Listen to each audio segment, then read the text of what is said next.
Hi everybody, welcome back to another episode of Tim Time Design. Thank you for joining me. I have a real special episode to share with you guys today. A friend of mine who lives in the Philippines, her name is Lilia, is going to share with us her family home from her grandparents, which was built in 1930s in an Art Deco style, which was actually very unusual for a building of that kind in the Philippines. So take a look at this. She's going to tour it with us and everything, of floor details and a beautiful, beautiful banister. I don't even want to say because I want you to be surprised. So I hope you enjoy. Thanks for having me on the show, Tim. Hello, I am Lilia Villanueva, greeting you all from Bacolod City in the Philippines. I am honored to share with you a very special house here in the city where I was born and raised, a place that I have been intimately familiar with since childhood. More importantly, a place that has been the source of design inspiration for me in my adult life. This is the Art Deco house my grandfather built in 1936 here on the island of Negros in central Philippines. We call it the Deco, the big house. The house was known for being the first in architecture style of its kind on the island. A building of solid poured concrete with classic Art Deco signature of graceful curves, porthole windows, steel gratings outside and inside of this three-story building, practically a Titanic on land. It was the first residence in the country to reach a height of 50 meters, the first to have an elevator, the first modern building south of Manila. During World War II, Deco was taken over by the Japanese army and was made their headquarters. And according to eyewitnesses, the house was spared the destruction by the occupying forces, and the reason was because the head of the Japanese military admired the house so much he gave strict orders to his soldiers not to destroy anything in the house, so that even in defeat and retreat, the commander's orders were obeyed, and the Bacolod today still has its original custom features. Now, my favorite parts of the house are the following. The Olympic endless circle design on the entrance foyer. I always wondered who thought of that simple but perfect circular triad. I'd like to think my grandfather did. The cloud or fan-like motif on the marbleized ground floor, mimicked on the hardwood floor of the living room. That is also a favorite.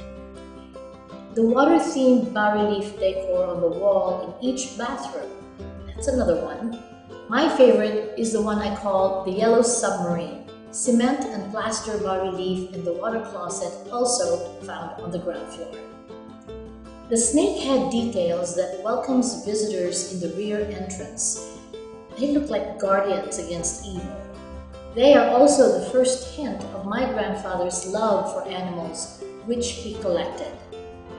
Now we go on to the second floor. The hand-carved, quilted Molave wood on the doors of each bedroom is still breathtaking to this day. On the same floor is the largest residential veranda or the largest private dance floor in the Philippines. And there's also the steel porthole on this floor, where as kids we were allowed to watch visitors enter for dinner parties. There's the hand-painted separator glass panels that are original to the house. I recently found out that an aunt had braided all the glass panels in this house, the subject ranging from Philippine scenes to the hills of Tuscany.